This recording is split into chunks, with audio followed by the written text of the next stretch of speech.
বিসমিল্লাহির রহমানির রহিম। সম্মানিত দর্শক শ্রোতা ভাই এবং বোনেরা, আশা করি আপনারা সবাই ভালো আছেন।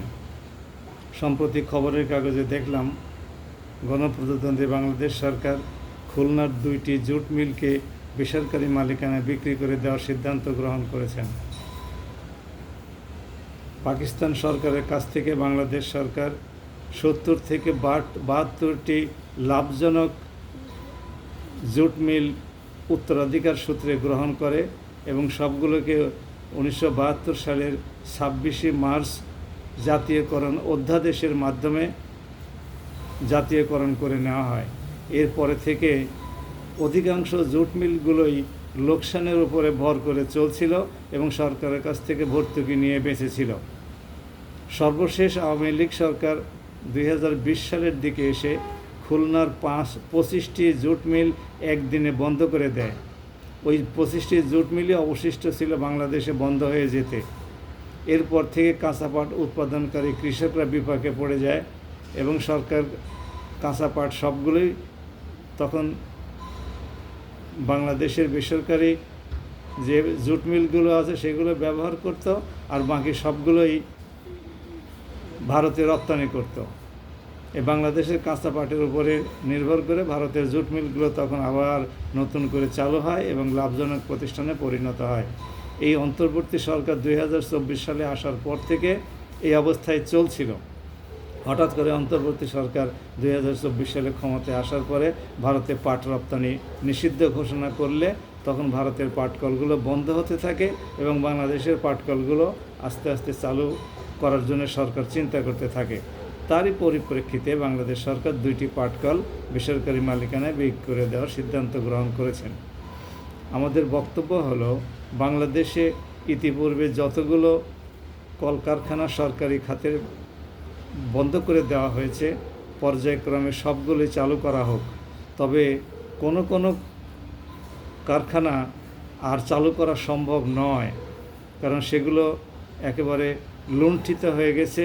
সেখানে আর শুধু মাটি ছাড়া আর কিছুই অবশিষ্ট নাই। তার মধ্যে কালিকাও Cotton Mills Limited, Mohini Mills Limited, Pakshi Paper Mills Limited, এইরকম কতগুলো প্রতিষ্ঠান আছে। তো এই সমস্ত প্রতিষ্ঠান বাদ দিয়ে বাকি যেগুলো আছে, কাঠামো এখনও টিকে আছে, সেগুলোকে বিএমআরই করে বা নতুন প্রযুক্তি আমদানি করে সেগুলোকে লাভজনক করার জন্যে প্রয়োজন বোধে চালু করা হোক, নাহলে বেসরকারি মালিকানায় বিক্রি করে দেওয়া হোক। এতে দেশে প্রচুর পরিমাণে কর্মসংস্থানের সুযোগ সৃষ্টি হবে। বাংলাদেশ সরকার আরেকটি বিষয়ে অনুরোধ করি, বাংলাদেশের বৈদেশিক মুদ্রার বিদেশে পাচার বন্ধ করুন এবং বিনা কারণে যে সমস্ত লোকজন বিদেশে পর্যটনে, মেডিকেল চিকিৎসার জন্যে, এই সামান্য কিছু হলে পরেই বিদেশে চিকিৎসার জন্য তারা হাজার হাজার ডলার নিয়ে চলে যাচ্ছেন, লক্ষ লক্ষ টাকা সেখানে ব্যয় করে আসছেন। এই সমস্তগুলো, এই বিলাসিতা বন্ধ করতে হবে। বিলাসিতা বন্ধ করতে গেলে দেশে অবশ্যই আন্তর্জাতিক মানের বেশ কয়েকটি হাসপাতাল কমসে কম বিভাগীয় পর্যায় পর্যন্ত চালু করতে হবে। 7টা বিভাগে 7টা আন্তর্জাতিক মানের হাসপাতাল চালু করলে বিদেশে এই ঘোড়া রোগীদের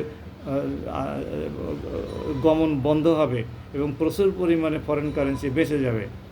আরেকটি জিনিস আছে, ভারত ইতিমধ্যে পর্যটন ভিসা চালু করেছে। বাংলাদেশ সরকারকে আমরা অনুরোধ করব, পর্যটন ভিসায় ভারতে যেতে হলে যেন বাংলাদেশ কারেন্সি নিয়ে যায়, এরপরে বর্ডারে গিয়ে ইন্ডিয়ান কারেন্সি নিয়ে তারপরে বাংলাদেশের যেন ঢোকে। বাংলাদেশ থেকে ইন্ডিয়াতে যাওয়ার জন্য যেন কোনো রকমের ফরেন কারেন্সি দেওয়া না হয়, এই মর্মে বাংলাদেশ সরকারের আইন প্রণয়ন হওয়া দরকার এবং ভারত সরকারের সাথে এই ব্যাপারে চুক্তি করা যেতে পারে। ঠিক এরকমভাবেই আরও যে সমস্ত দেশ আছে, যেমন সৌদি আরবিয়াতে যাওয়ার সময় রিয়াল নিয়ে যাবে, মালয়েশিয়ায় যাওয়ার সময় রিঙ্গিত নিয়ে যাবে, এই সমস্তগুলো এইভাবে করলে পরে বাংলাদেশে ডলারের স্থিতি বাড়বে, রিজার্ভ স্ফীত হতে থাকবে। আর দেশে ব্যাপক পরিমাণে মিল কলকারখানাগুলো চালু করলে এবং নতুন প্রতিষ্ঠিত হলে ব্যাপক পরিমাণে কর্মসংস্থান হলে এবং সেই সঙ্গে বিদেশিদেরকেও কর্মসংস্থান বাতিল করে দিয়ে বাংলাদেশিদেরকে কর্মসংস্থানের ব্যবস্থা করতে হবে।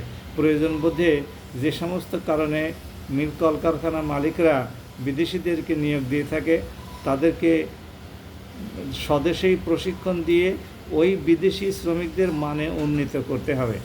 তাহলেই কেবলমাত্র ওই সমস্ত শিল্প কলকারখানাগুলোও সুষ্ঠুভাবে চলতে সক্ষম হবে। বিদেশি শ্রমিকদের মাথায় এমন কোনো বেশি ঘেলু নাই যে বাংলাদেশের লোকজন তাদের সেই মানে উন্নীত হতে পারবে না। আমাদেরকে উপযুক্ত পরিমাণে প্রশিক্ষণ দিলে এবং মোটিভেট করলে আমরাও সেই মানে উন্নীত হতে পারবো ইনশাআল্লাহ। বাংলাদেশি শ্রমিকরা পৃথিবীর বিভিন্ন দেশে প্রায় 1.5 কোটির মতো অবস্থান করে। এই 1.5 কোটি শ্রমিক কি ব্যর্থ? তারা তো সবাই সফল, এবং ব্যর্থ শ্রমিকদেরকে দিয়ে তো বিদেশিরা কাজ করায় না। সবাই সফল শ্রমিক এবং সার্থক শ্রমিক, দক্ষ শ্রমিক। তারা তাদের এই দক্ষতা বিদেশে গিয়ে প্রমাণ করে প্রায় 40 বিলিয়ন দেশে পাঠায়। বাংলাদেশ সরকারকে আমরা অনুরোধ করি, দেশের মানুষদেরকে প্রশিক্ষণ দান করুন। বিভিন্ন টেকনিক্যাল এবং ভোকেশনাল প্রশিক্ষণ প্রতিষ্ঠান আছে, সেখানে তাদেরকে ট্রেনিং দিন, বিভিন্ন ট্রেডে দিয়ে তাদেরকে প্রশিক্ষিত করে শিল্প কলকারখানাগুলো নতুন করে চালু করলে আমাদের অনেক বৈদেশিক মুদ্রার সাশ্রয় হবে।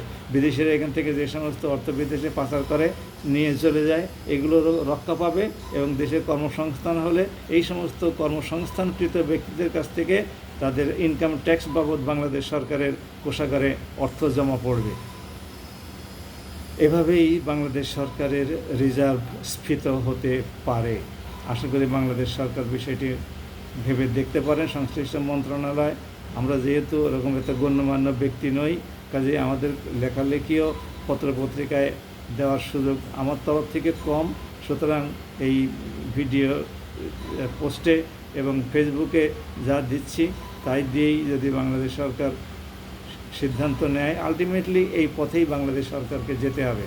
কর্মসংস্থানের সুযোগ সৃষ্টি করতে হবে, যে কোনো মূল্যে বিদেশে অর্থ পাচার নিয়ন্ত্রণ করতে হবে, তা না হলে বাংলাদেশের রিজার্ভের স্ফীতি ঘটবে না।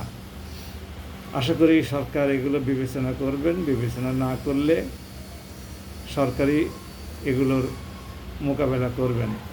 সবাই ভালো থাকুন। আসসালামু আলাইকুম ওয়া রাহমাতুল্লাহ।